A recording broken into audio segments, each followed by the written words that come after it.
morning. Good morning. My name is Lilly, and last week I was one of the 11 pilgrims who traveled to Seattle, and I'm going to tell you a little bit about my trip. So, Pike's Place Market is a Seattle landmark. Like the Space Needle, it expresses something of the character of the place. As pilgrims, the 11 of us spent part of our last day in Seattle working together to find 11 things on a scavenger hunt without our adult leaders and busy Pike's Place Market. As we were leaving the market, we saw several unhoused people struggling along the sidewalk. One was in such rough shape that another was carrying him over his shoulder. As we crisscrossed the city between Ferry and Cathedral, outdoor feeding program and evening prayer service, playground and museum, we walked alongside many of Seattle's unhoused people. Some were sleeping, some were panhandling. Some were creating a place to sleep, some were laughing with a friend. Many were broken and hurt, and we passed by because interacting with them, especially as a group of teenagers, is not safe. We are not experts in responding to people who are in the throes of a mental health crisis.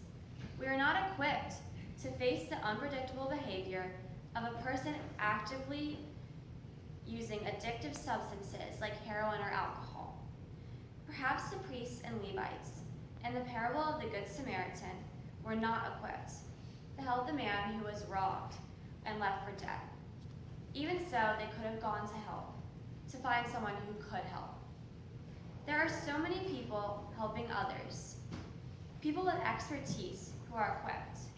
We saw several in Seattle. There was the guy carrying his neighbor on his shoulder. And there was Joe, who works with Operation Sack Lunch to get 3,800 meals to the hungry of Seattle each day. We worked with Operation Sack Lunch for a day in a city that has the nation's third largest unhoused population. We worked in the kitchen to make lunch and prep dinner for a residence that houses elderly low-income men, many who have previously lived on the streets of Seattle.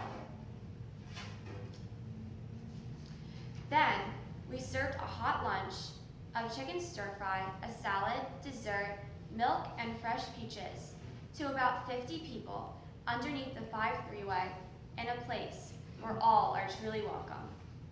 Even those who are under the influence of a substance or are in some way left for dead by the world, they came and they ate and got seconds, and some also took a box meal to go. Most of the food we chopped and cooked and served was rescued food from restaurants and grocery stores. A few years ago, all the food was purchased at Costco. Now, there is an organized system for stores and restaurants to get their perfectly good food to those who will prepare and share it because instead of throwing it away into the compost or waste streams because the sell-by date has passed.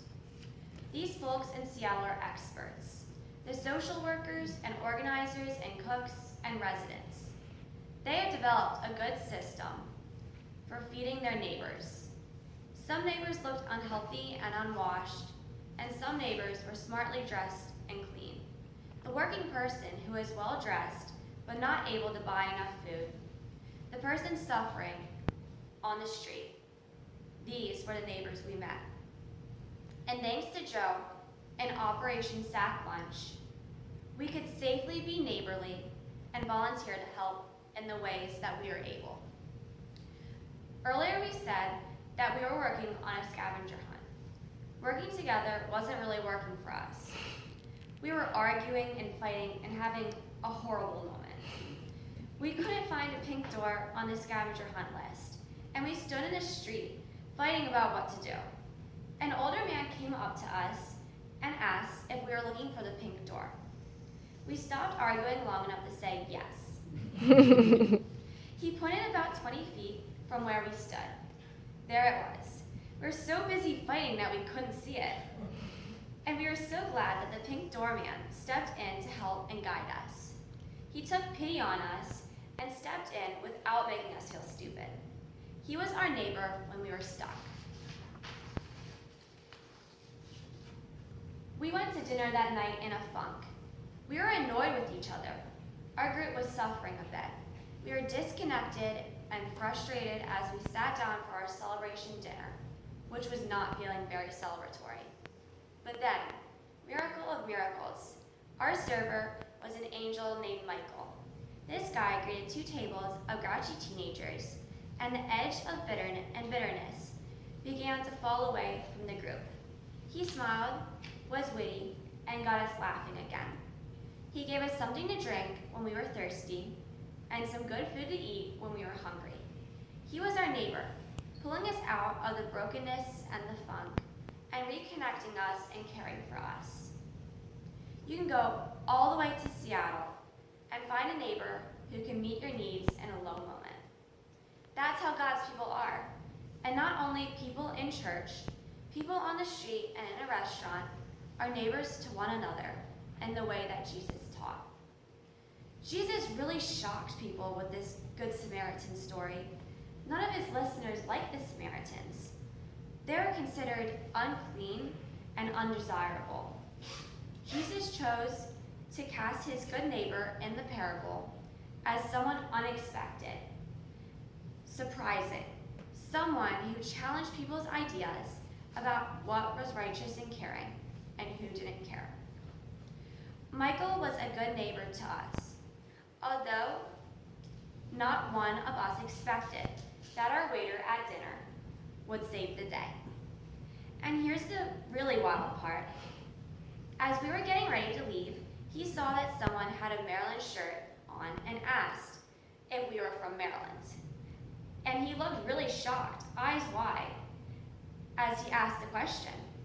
When we said we were indeed from Maryland, from Glenelg in fact, Michael went nuts. He graduated from Reservoir High School.